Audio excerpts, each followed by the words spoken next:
Foi. Bom, pessoal, então vamos lá, dando continuidade aí às nossas atividades, né? Disciplina Energia na Agricultura, unidade 1, sustentabilidade e cenários energéticos, tá bom? Professor Moretti, aqui o e-mail para contato, plataforma Moretti, lembrando que todo o nosso material tem como roteiro o AVA, o FPR virtual. Então a gravação que nós estamos fazendo aqui, essa apresentação, ela vai depois lá para o AVA, tá bom? Bem, então, pessoal, essa é a disciplina mais, é a aula mais teórica, a unidade mais teórica que nós temos na disciplina, tá? A partir da próxima aula, geralmente nós vamos ter um pouquinho de teoria e exercício, teoria e exercício, e eu vou usar o Excel como o nosso quadro, e nós vamos ter a aula aqui bem bacana, fazendo os exercícios. O fato da aula ser remota não vai prejudicar. Então, inclusive no período especial passado, ocorreu algo bem interessante, é que tinha várias pessoas que copiavam a aula no caderno. Eu dava aula e de forma remota ele ia copiando o caderno. E às vezes eu ia sair da planilha e a pessoa falava, ó, professor, espera um pouquinho que eu estou copiando. E eu achei interessante que deu a sensação assim, de estar na sala de aula, né? Na sala de aula, assim, física, né? E não remota. Eu achei bem curioso isso. Bom, então, pessoal, vamos falar um pouquinho aí sobre energia e desenvolvimento sustentável. Eu vou ser mais rápido nessa parte, porque vocês têm outras disciplinas que falam disso. No meu entender, o mais importante para nós aqui seria o cenário energético, tá bom? Então, o desenvolvimento sustentável, né?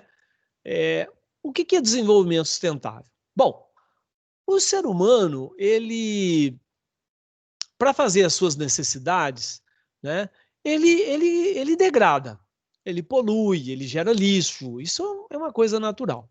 À medida que ele foi se desenvolvendo, para ele conseguir automatizar os processos produtivos, ele começou a fazer outro tipo de degradação também, que seria para produzir mais rápido, para fazer essas coisas. Então, foram criando-se modelos, né? O que é um modelo? O modelo é uma forma como você pensa as coisas e como você faz as coisas, não é isso? Então, no início, a nossa população era pequena, havia lixo, havia degradação, mas o meio ambiente ele conseguia se recuperar. Tanto é que a forma como o índio ele faz nas suas terras, diz que é a forma mais sustentável, porque ele assenta em determinado local, ele usa o recurso que tem ali. Quando ele vê que está se tornando um pouco mais difícil ele conseguir a caça, o que ele faz? Ele muda, ele vai para outra região. E ele vai girando, girando, girando. Quando ele retorna para aquela região onde ele estava ali, num primeiro momento, ela se refez, né? No entanto, a população humana não consegue fazer isso. Nós não temos um mundo grande, né? Nós não temos uma terra grande o suficiente para fazermos isso. A terra é o que ela é aí, né? Tanto é que lá no início do meu site está lá, né? Antigamente a terra era tão grande, né? E o mundo era pequeno.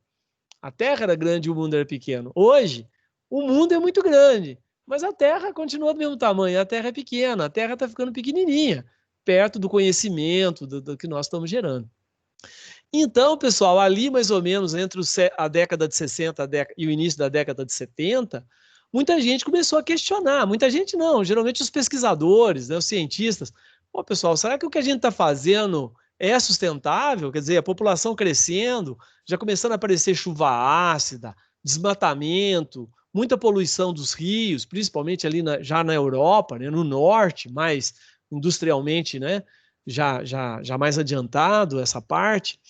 Então, começou-se em alguns encontros questionar isso, né? Tanto é que se você for antes da década de 60, você não vai achar a palavra ecologia, desenvolvimento sustentável, não vai achar palavras desse tipo. Então, ali começou-se a conscientizar que algo precisava ser feito, precisava mudar o modelo, né? Agora, quando a gente precisa mudar algo, é muito difícil, porque vai mudar como? O que nós vamos fazer? Qual que é a alternativa? Isso é feito por tentativa e erro. É por tentativa e erro. E com o agravante, né, que toda a estrutura está feita. Quer dizer, como é que você vai acabar, por exemplo, com uma plataforma de petróleo, com uma refinaria. É muito difícil isso. Aquilo ali está entrelaçado com a sociedade. Quem é dono de uma refinaria, de uma plataforma de petróleo, não é um Estado, não é uma empresa. Geralmente é uma sociedade anônima. São pessoas. Aquela refinaria, aquela plataforma, ela é aposentadoria para milhares de pessoas, né?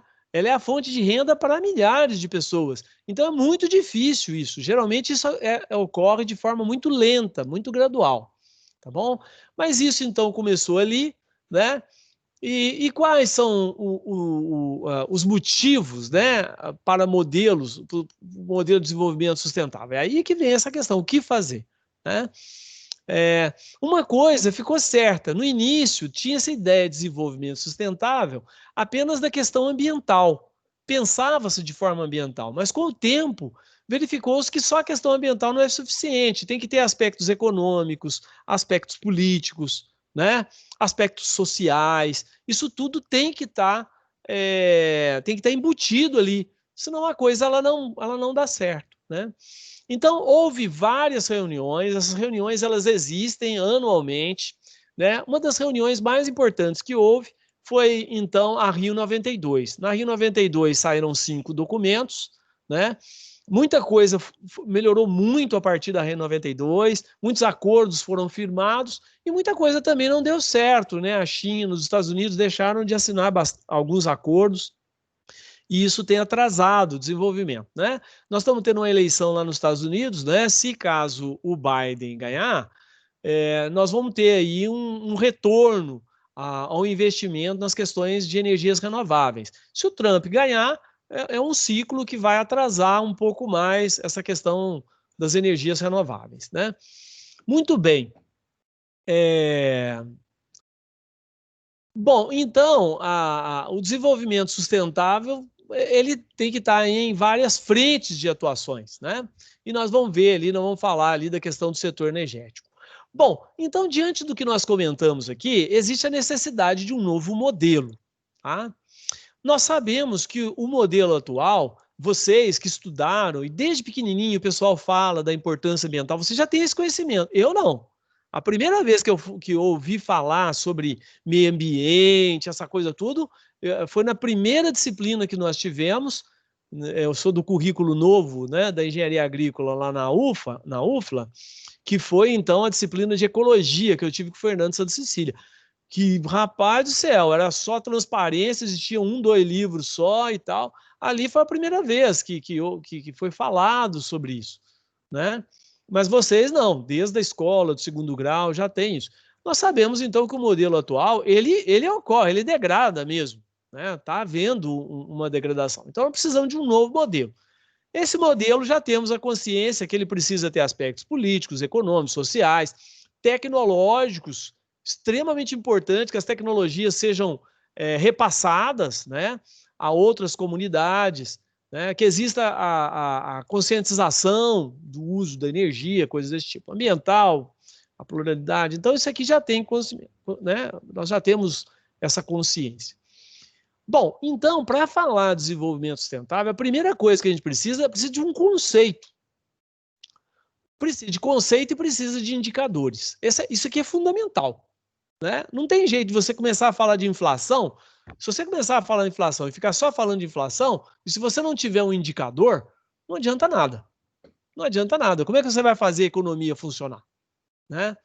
Então, existe um conceito que foi feito lá em Brundtland, em 1987, que diz que o desenvolvimento sustentável é aquele em que as gerações presentes elas satisfazem as suas necessidades sem as gerações futuras, né, tá privada desses recursos, certo? Então, e fazer as suas necessidades também lá. Então, tem muita gente que acha que esse conceito ele é muito pobre, né? E prefere o índice de desenvolvimento humano, porque ele é mais amplo. O que é o índice de desenvolvimento humano, né, que é o do Programa das Nações Unidas para o Desenvolvimento?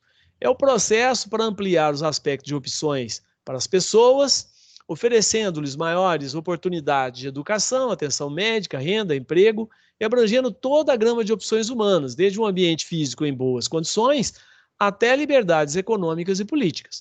Então, veja bem que ele é muito mais amplo. Quer dizer, o fato de um país não ter liberdades políticas, só isso já faz com que ele não seja um país sustentável. E nós temos exemplos disso, né? Por exemplo, o que ocorreu lá na Síria, né?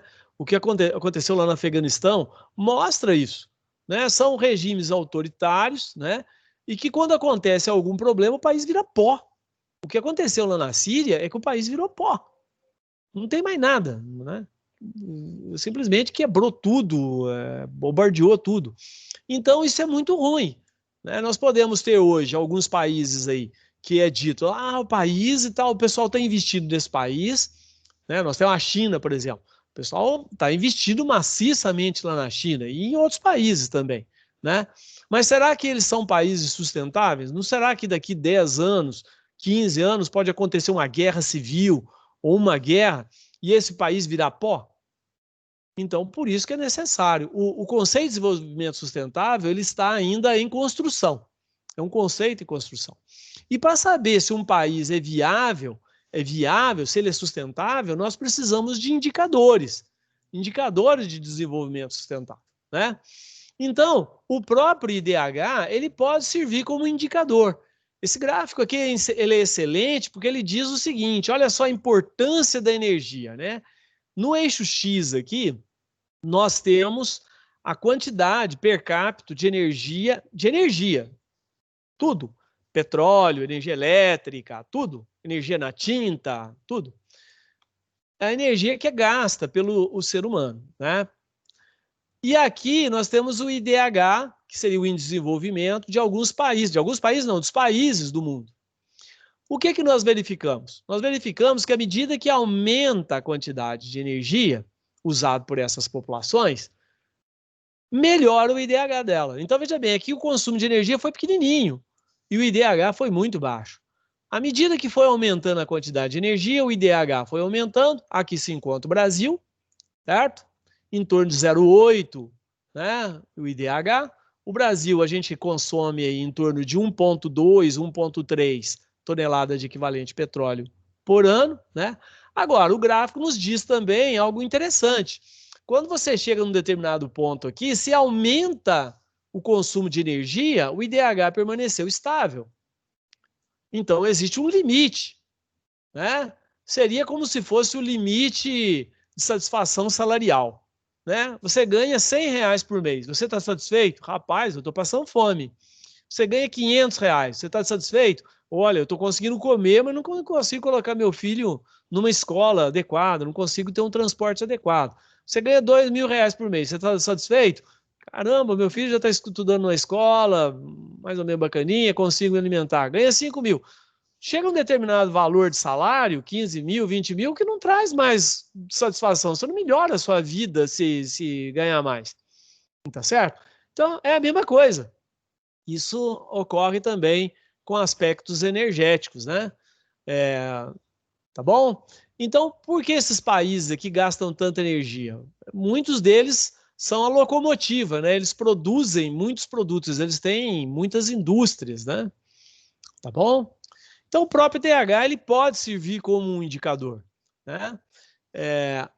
Então, vamos ver aqui alguns indicadores de desenvolvimento sustentável, né? Bom, atualmente o que usa é o PIB. Eu até coloquei aqui em vermelho, né? Seria o PIB um bom indicador? Bom, o PIB, ele olha muito essa questão do mercado financeiro, as trocas financeiras, né? Isso é importante, mas, por exemplo, ele não olha nada para essa questão da degradação ambiental. Então, um país ele pode ter um PIB alto, como a China, por exemplo, mas pode estar degradando muito o ambiente, né? Por exemplo, essa riqueza pode estar na mão de pouquíssimas pessoas. O PIB não olha isso. Então, existem tentativas de outros indicadores, né? Como, por exemplo, dimensão social, né? Dimensão física, né? Esse PIB ele pode estar associado a outras dimensões né? Como é o caso do exemplo aqui, ó. Nós temos aqui o PIB per capita, mas nós temos investimentos físicos e temos investimentos sociais. Então, ele dá outras dimensões. Então, isso são tentativas, né? Nós temos metodologias e índices que estão sendo propostos. Índice de bem-estar social e econômico, intensidade material por unidade de serviço prestado, pegada ecológica. Isso aqui é muito usado, né? Por algumas ONGs aí. Nós temos o currículo de desenvolvimento sustentável. Agora, por que eu preciso de um índice, pessoal? O índice, ele vai dizer, por exemplo, nós temos dinheiro, todos vocês ganham mesada, alguns trabalham, tal, tem um pouquinho de dinheiro, né? Aí eu vou guardar um pouquinho desse dinheiro. Você vai guardar onde? Eu vou colocar na caderneta de poupança. Você coloca na caderneta de poupança, o dinheiro não fica parado lá, não. Nenhum dinheiro fica parado. A economia não funciona desse jeito. Você coloca o dinheiro lá, a Caixa Econômica, o banco que você colocou, ele vai pegar esse dinheiro e vai emprestar para empresas que vão construir a casa própria, vão construir apartamentos, casas populares. Você vai lá e vai comprar uma dessas casas populares. Então, você vai pagar essa casa popular ao longo de anos e vai pagar uma remuneração pelo dinheiro, vai pagar uma taxa de juro por isso. Se todo mundo deixar de pagar a casa própria, a caderneta de poupança não tem dinheiro. Você perde seu dinheiro, tá? Ok? Então, o dinheiro, tem gente que põe o dinheiro lá no banco e esse dinheiro vai para um fundo. E esse fundo compra ações de empresa. Se essa empresa que você está acreditando que ela seja boa, porque os indicadores mostram que ela é uma empresa boa, certo? Ela polui muito. Então ela vai continuar degradando, porque ela tem a possibilidade de crescer, você está colocando dinheiro lá, a remuneração vai ser baixa, quer dizer, tem muita gente colocando dinheiro, então ela vai poder pagar uma taxa de juro mais baixa por esse dinheiro que ela está pegando, certo? E ela vai poder continuar degradando. Então, o indicador é interessante. Um país que tem bons indicadores de desenvolvimento sustentável, o que acontece? O pessoal vai levar o dinheiro para esse país vai ficar com a remuneração do capital, ou seja, com a taxa de juro baixa, vai poder emprestar esse dinheiro para as empresas vão poder ser sustentáveis, e aí você cria um mundo sustentável. Por isso, então, que os indicadores eles são importantíssimos. Certo? Indicadores falhos levam a desenvolvimento falho e a coisas falhas. Se você tiver um indicador de inflação falho, ele vai levar a falhas, certo? A remuneração errada das pessoas que estão aplicando dinheiro e assim vai. Bom, agora, a energia, o meio ambiente e o desenvolvimento. A energia ela é tão importante, né? Ela é tão importante que ela pode ser pensada de forma separada do resto, né? E por que ela é tão importante? Primeiro, porque a gente precisa de uma grande quantidade de energia. A produção de energia, o crescimento da produção de energia é maior do que o crescimento mundial. O crescimento mundial fica na faixa mais ou menos de 1,9 e tal. O crescimento energético precisa de 2,5, 3. Ele é muito maior do que o crescimento mundial. Tá certo? Então, nós precisamos de muita energia. Não tem como produzir energia sem causar degradação, e atualmente a nossa matriz energética basicamente se baseia em combustíveis fósseis, em torno de 82%, 80%, depende do ano aí, isso varia, tá certo? Que polui uma barbaridade e que coloca carbono na atmosfera, tá certo?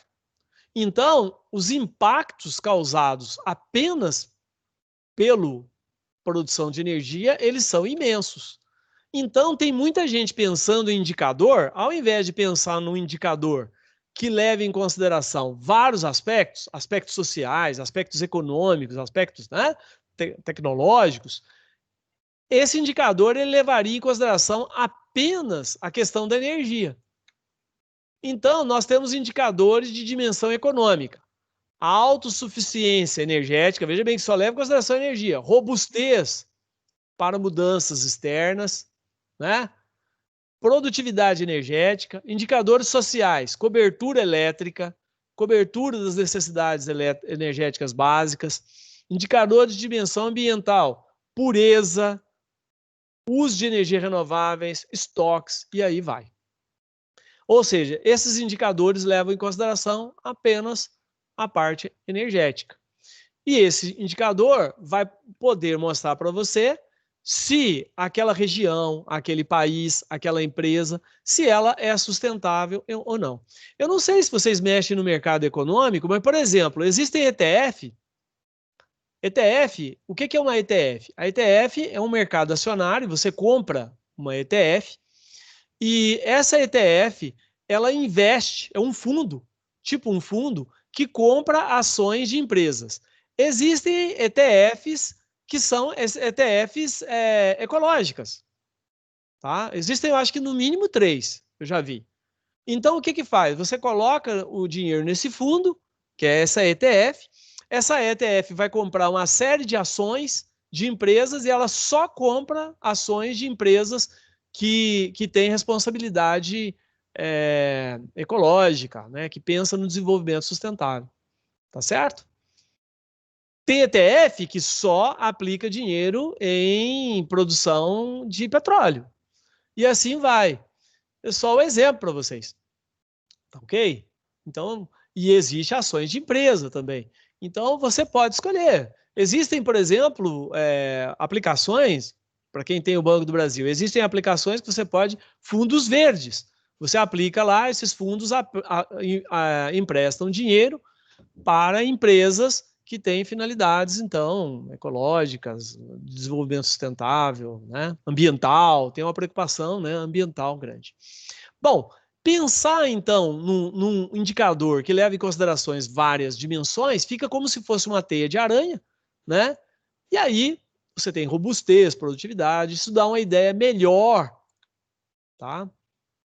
Para a pessoa investir. Então, pessoal, o que eu tinha para falar mais é isso aí. Eu dei um enfoque maior na parte econômica, dos indicadores, né? E não tanto ali na parte ambiental, na parte de sustentabilidade, mas isso vocês têm outras disciplinas que falam, já tiveram, inclusive, disciplinas que falaram disso. Vamos aqui, então, agora nos prender nessa parte aqui, que é a parte de cenários energético mundial. Essa, sim, é muito importante, porque vocês, como prefeitos, vereadores, como presidentes de cooperativa, né? Como presidentes de multinacionais, né? Como pesquisadores de órgãos como a Embrapa, né? Trabalhar na Emater, tem um novo nome da Emater, não lembro qual é o novo nome. Então, isso aqui é muito importante, porque vocês vão tomar muitas decisões baseando-se em cenários energéticos, né? Na economia, no que está acontecendo. Então, vamos lá. Eu vou falar aqui agora de 3 cenários, rapidamente, né? Em menos de meia hora. Nós vamos falar do cenário energético mundial, nós vamos falar do cenário energético brasileiro, nacional, e nós vamos falar do cenário energético agrícola, tá? Do meio rural. Esses cenários tem que tomar cuidado, porque eu vou falar de 2 cenários, principalmente o mundial e o nacional. Vou falar do cenário energético global, tudo. Energia para tinta, energia para produção de energia elétrica, combustíveis, tudo. E o outro é o cenário para produzir eletricidade. 1/3 da energia gasta no mundo é para a produção de eletricidade. Então, a eletricidade é tão importante que eles trabalham a matriz separadamente, tá? Então, tem a matriz geral e tem a matriz para produzir eletricidade, tá bom? Então, vamos lá. Antes da Revolução Industrial, o que se usava? Basicamente, usava madeira, tração animal e outras biomassas. Quando eu fiz a graduação, existia uma disciplina que chamava tração animal. Você matriculava, ia lá, aprendia como trabalhar com o bichinho, né? Como fazer para montar os equipamentos no animal, como arar. Veja bem, isso aí virou uma coisa até, né? Até romântica falar disso. Então existia disciplina que chamava tração animal. Hoje, basicamente, a maioria, né, é tudo mecanizado, certo? Muito bem. Aspectos sobre a biomassa. A gente pode pensar que a biomassa é uma coisa antiga. Isso aí é uma coisa antiga, velha, ou senão uma coisa para gente pobre, né? Mas não é bem assim. A biomassa, existe uma expectativa de uso bem grande para ela, principalmente ali após 2100. Até 2050, a perspectiva é que permaneça mais ou menos da forma como se encontra, né? A matriz bem carregada ainda de combustíveis fósseis, tá certo? Mas a biomassa, existe uma boa perspectiva de uso da biomassa, tá bom? Então, quando houve ali a Revolução Industrial, o carvão mineral entrou na base energética, tá certo? Principalmente para girar as máquinas, né, a vapor. E a partir ali de 1950, ocorrendo depois da Primeira Guerra e da Segunda Guerra Mundial, muita tecnologia foi desenvolvida e o petróleo, que já era conhecido, aí ele começou a ser produzido com um preço muito baixo, ele entrou na base e ele está até hoje.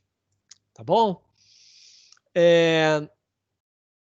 Nós tivemos uma crise do petróleo na década de 70, uma crise feia, uma década perdida para o Brasil, assim como será uma década perdida essa também que nós estamos vivendo agora, diante desses problemas todos que nós estamos enfrentando aí no país.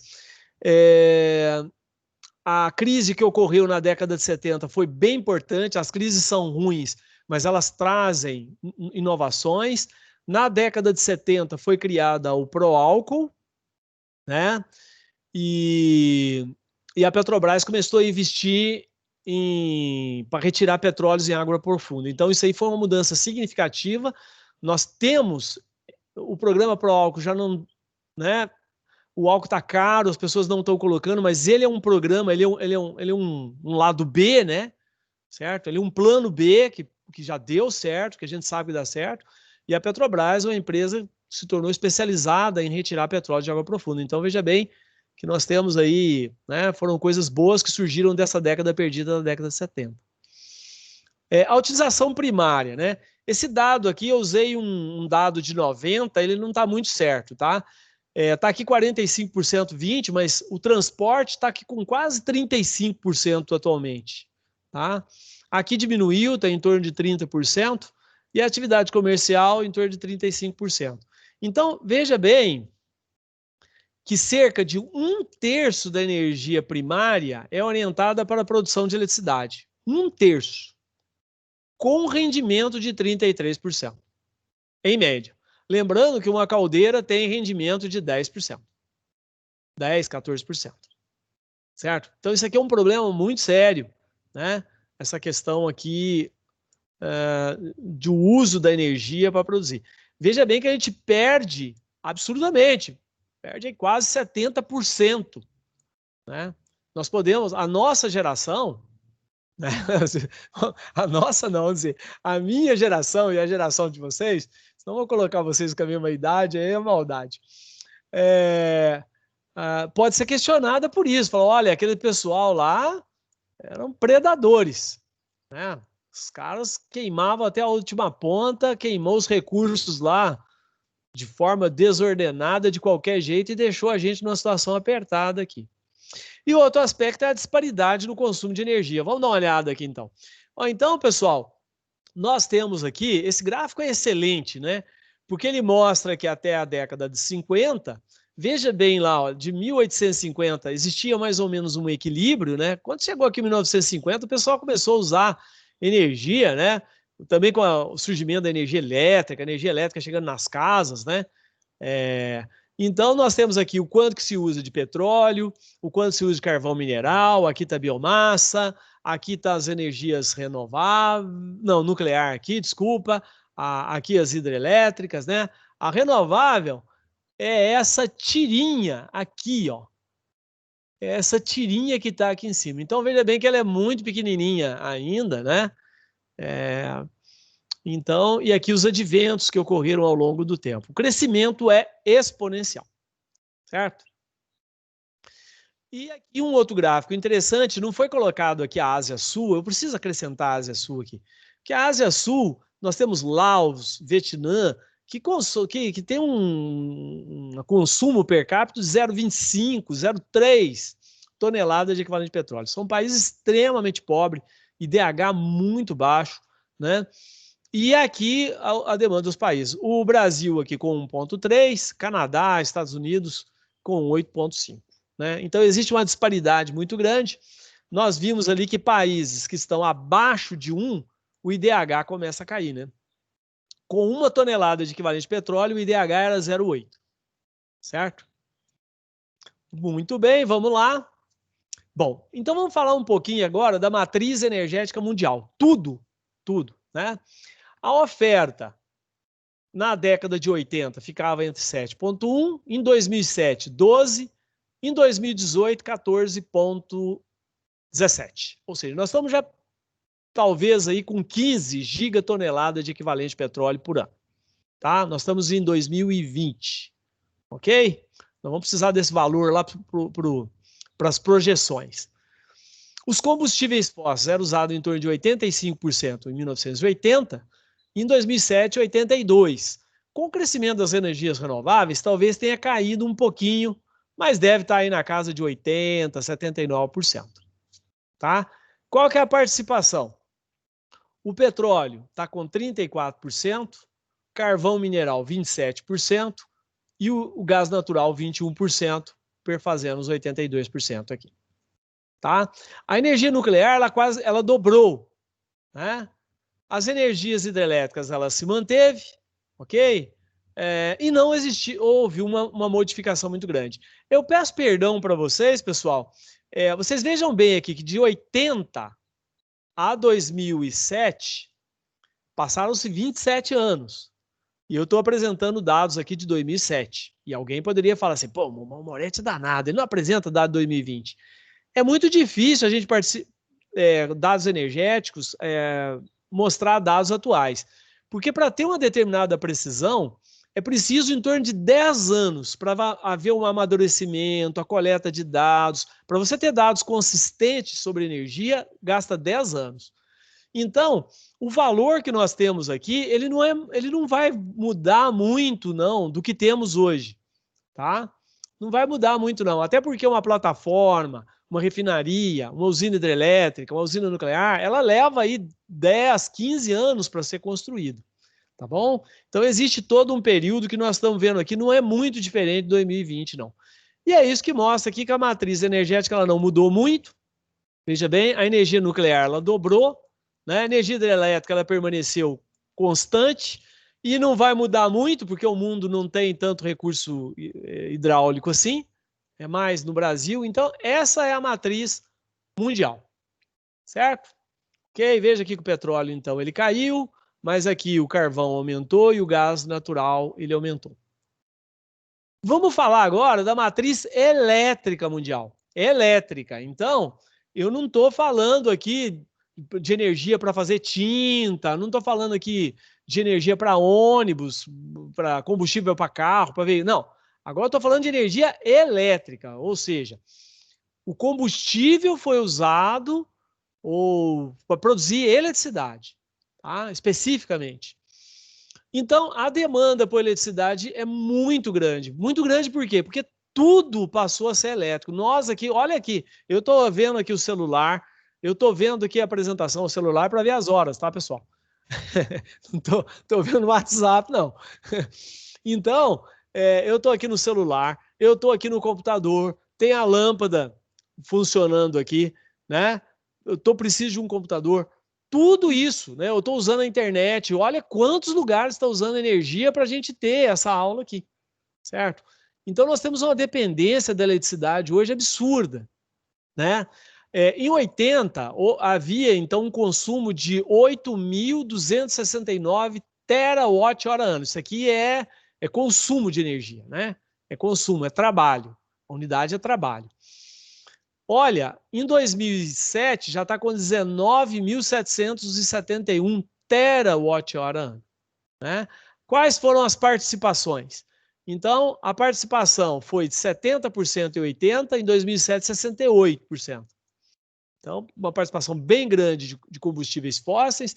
Olha o carvão mineral. O carvão mineral, 41%, o gás natural, 21%, hidrelétrica, 15%, tá? Nuclear, 14% e o petróleo. As perspectivas futuras, né?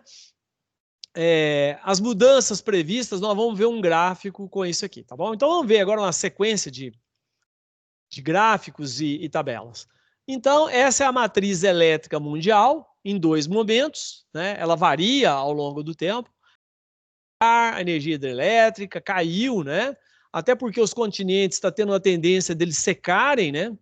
Está havendo menos chuvas ou chuvas muito concentradas e acaba que o excesso de água vai embora e você não produz tanta energia elétrica. E aqui o crescimento das energias renováveis, tá bom? A nossa matriz. Bom, aqui nós temos alguns cenários energéticos mundiais. Cenário A, um cenário sem muita preocupação com o ambiente. Cenário B, um cenário intermediário. Um cenário C, muito preocupado com essa questão ambiental. Vejam bem que o cenário C, essa aqui é uma publicação do ano de 2000 ali, mais ou menos, tá? O cenário C, ele não vai se concretizar, de forma alguma. Nós vimos ali, nós estamos em 2020, nós já estamos com 15 gigatoneladas. De acordo com esse cenário, isso seria alcançado em 2050.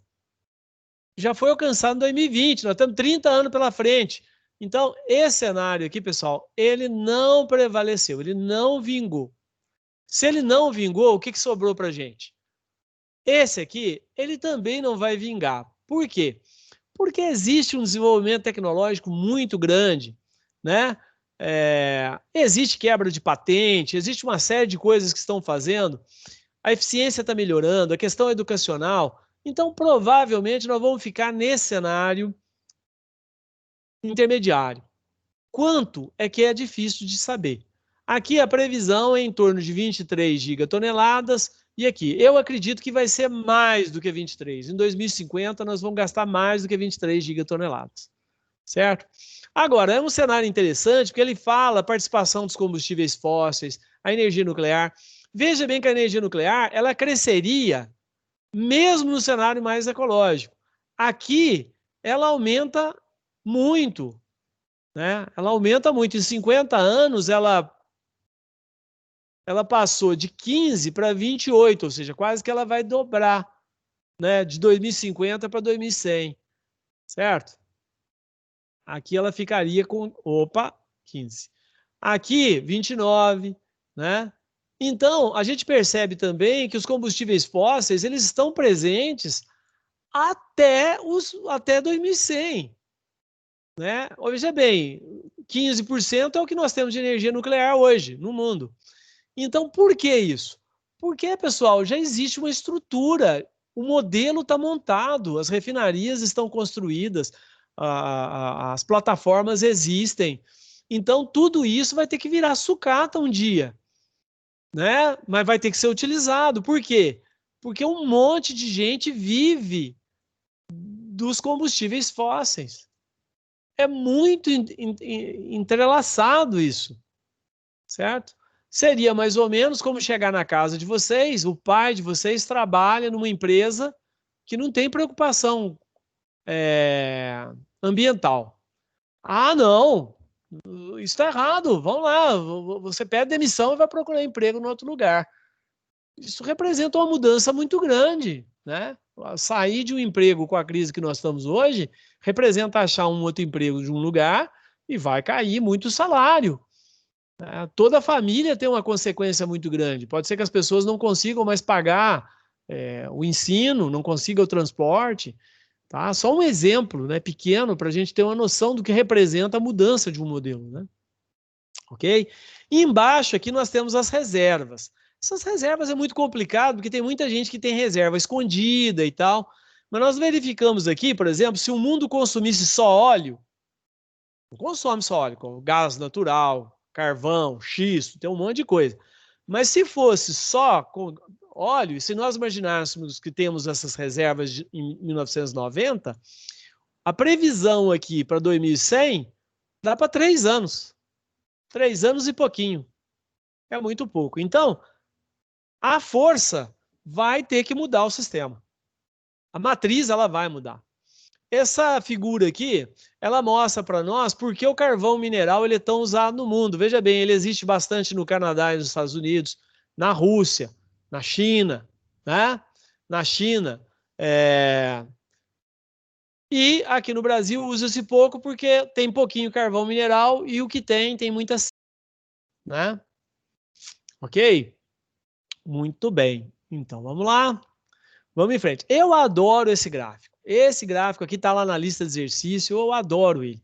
Porque ele faz uma projeção até 2100 da demanda por energia e ele tem as vários tipos de energia e o que vai acontecer. Então, veja bem, o carvão mineral, ele vai crescer um pouquinho e vai permanecer estável, tá? Até porque vai chegar a uma profundidade muito grande, né? Não vai conseguir tirar esse carvão, o custo vai ficar muito caro.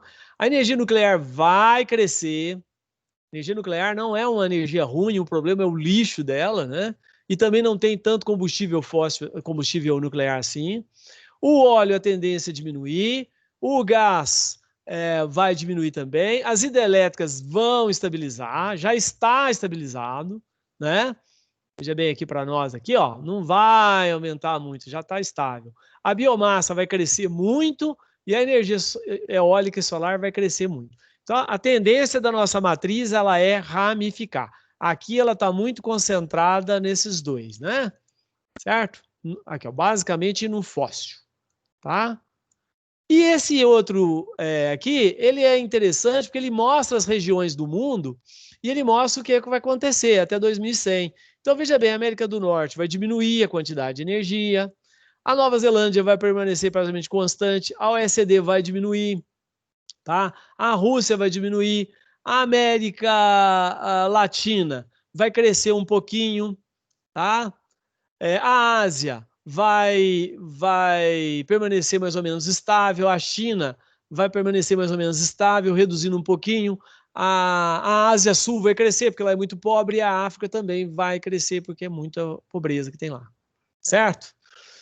Muito bem, o nosso tempo está acabando aí, vamos falar do cenário energético brasileiro, né? Então, o cenário energético brasileiro, já vamos mostrar as figuras aqui, que aqui é mais fácil.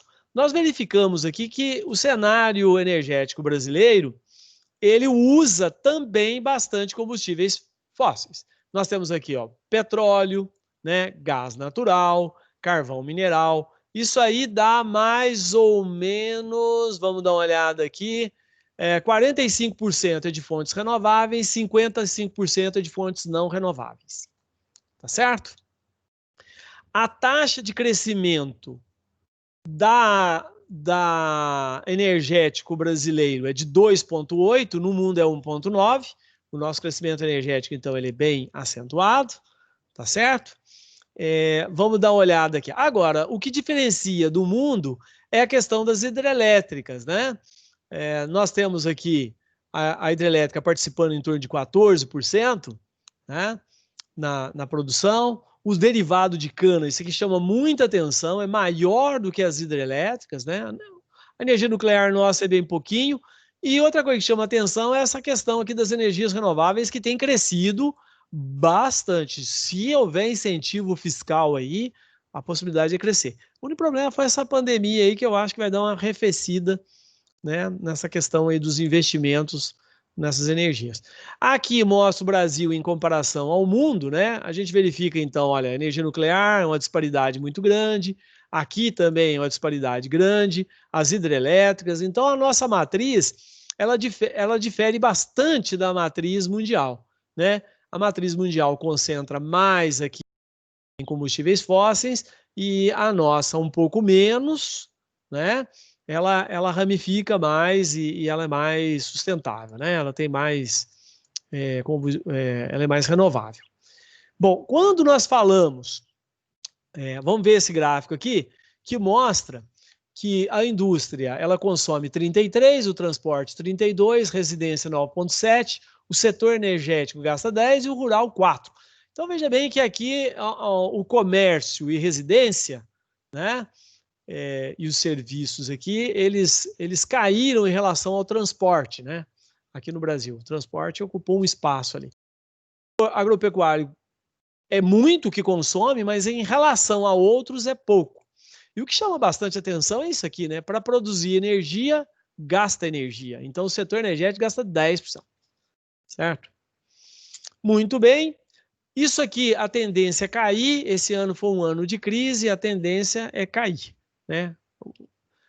Muito bem, agora vamos falar da matriz elétrica brasileira, ou seja, energias que foram usadas para produzir eletricidade, energia ou recursos, né? Então, a demanda por eletricidade também aqui no Brasil ela é muito grande, né? A participação, então, das fontes na produção, eu tenho aqui as energias renováveis, 86% contra 18% no mundo, quer dizer, é fantástico, né? 82%, isso que varia um pouco, já chegou a 78%, já chegou a 83%, 84%, é com hidrelétricas, né? A biomassa, ela participa aí em torno de 4%, e os combustíveis fósseis 11%, ok? Vamos dar uma olhada nos gráficos lá. Olha como é diferente, né, pessoal? As hidrelétricas, então, aqui, olha aqui a participação chegou a 92%, né? Em 1980. Aqui caiu para 73%, nós já tivemos aí 78%, 80%, né? Aqui o quanto foi importado, biomassa, gás natural. Esse que é importado aqui, basicamente, energia elétrica lá de Itaipu, né? Petróleo, nuclear, mineral. E aqui tem uma tendência, não mostrou aqui outros, né? Que seria a energia eólica e a energia solar, que está crescendo bastante. Tá bom? Então, sempre quando a gente fala de energia elétrica no Brasil, a gente tem que estar preocupado com a água. Olha o Nexus, né? Olha o Nexus aí, a gente tem que estar preocupado com a água, que é a água que está nos reservatórios. Tem seca, cai muito, né? Porque você não consegue produzir, aí você tem que ir para as termoelétricas. Aqui, a matriz elétrica, né, comparada brasileira e a mundial, né? Existe, então, uma disparidade muito grande aqui, olha, né? A nuclear também, aqui o petróleo relativamente mais ou menos próximo, né? E outras, né? Olha as outras aqui, nós crescendo bastante. E o carvão mineral que a gente não usa, isso aqui é bem interessante também, né? O carvão mineral polui absurdamente. E para terminar aí, nós já estamos 3 minutos para acabar, que seria a utilização da energia na agricultura. A agricultura é interessante porque a agricultura ela produz o bagaço de cana, ela produz o álcool, produz biodiesel, uma série de coisas que são energias renováveis. Mas, embora a agricultura ela forneça muitas energias renováveis, né, ela consome muita energia não renovável, tá certo? Então, vamos ver aqui uma série de gráficos aqui para a gente ver, né, isso aí. Olha, veja bem aqui o consumo de lenha, outras fontes e de diesel. Ou seja, você precisa de diesel para fazer ração, para máquinas, para arar, para plantar, né, para colher, uma série de coisas. Então, a demanda por combustível fóssil ainda é muito grande no meio rural, né? Bom, o meio rural, antes da porteira, ou seja, antes de realizar a produção, existe uma cadeia produtiva enorme que demanda muita energia. Você usa um implemento aqui, um arado. Para fazer esse arado, teve a indústria, teve a metalurgia, teve a indústria química, que gastou um colosso de energia de combustíveis fósseis. Então, isso entra na conta, certo? Você precisou de usar um fertilizante. Esse fertilizante não foi feito no meio rural, mas você usa para produzir. Então, antes, precisou de gás natural, precisou de máquinas, precisou de transporte, um colosso de coisa até chegar aqui, certo? Então, a cadeia produtiva do setor rural, embora aqui dentro também ele use muito combustível fóssil. Então, é uma cadeia difícil. No passado, antes da década de 70, era uma maravilha. Basicamente, toda a cadeia que existia dentro do próprio, né? Existia banha, existia óleo, né? Eles usavam biogás, então quase tudo vinha daqui, usava biomassa, né? Era fogão a lenha. Então, basicamente tudo aqui mudou, inverteu, né? Hoje, basicamente, a gente tem uma dependência muito grande da matriz energética externa.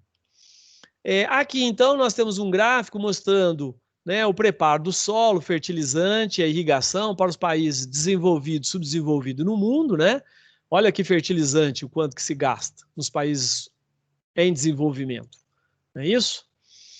E aqui, então, nós temos as fontes da amônia. A amônia, então, é para fazer fertilizante, né?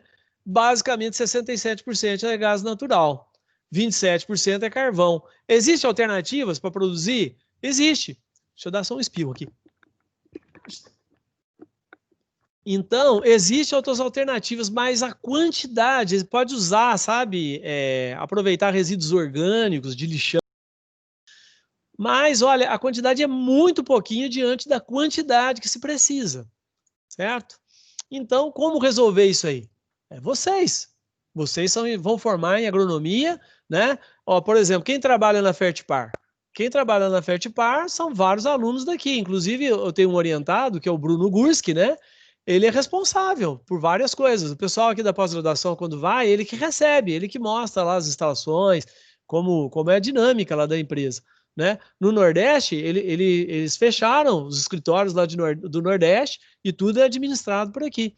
Então, são vocês que vão tomar essas decisões, né? As decisões do que vai acontecer nessas empresas vai passar por vocês, né? E por último aqui, para a gente encerrar, né? Nós falamos aí dessa questão da energia. A energia, ela é fundamental no meio rural, né? Há bem pouco tempo atrás aí, as propriedades rurais não tinham energia elétrica. Isso é péssimo, por quê? Sem energia elétrica, a pessoa não tem qualidade de vida, ela não fica no campo, ela vai para as cidades e vai morar nas favelas, né? Ela não consegue produzir bem em grande quantidade, ela não consegue produzir um produto de boa qualidade. Então, com os projetos que criaram, como o Monofásico Retorno por Terra aqui no Paraná, o projeto Luz para Todos, né? Com os projetos que foram criados, basicamente quase todas as propriedades, tirando a região norte, têm a possibilidade de acesso à energia elétrica, né? É possível ter energia elétrica. Mas o interessante é que grande parte das propriedades, dessas pequenas propriedades, não usam eletricidade. Aí fizeram um levantamento, mas por que esse pessoal não está usando eletricidade? Porque não tem dinheiro. Não tem dinheiro para comprar equipamentos, né, elétricos, eletrônicos e motores e outras coisas, e não tem dinheiro para pagar a conta de energia. Então, esse é um ciclo vicioso, pessoal, muitíssimo complicado de se resolver, muitíssimo. Talvez aí, nós estamos há décadas nesse ciclo. A pessoa é pobre, a família é pobre, não tem muita instrução, tá lá. Se ela é pobre, não tem instrução, ela não tem alternativa, ela vai produzir de forma precária. Produzindo de forma precária, ou ela não consegue produzir, ou o produto só é suficiente para ela se alimentar, ou o produto para comercializar é de baixíssima qualidade. O produto sendo de baixíssima qualidade, ele não tem preço no mercado. Você paga muito pouco. Pagando muito pouco, o retorno que ele tem por todo aquele trabalho, né, que ele fez é muito pequeno, então ele não consegue se capitalizar. Certo? Ah, então vamos pegar dinheiro no banco.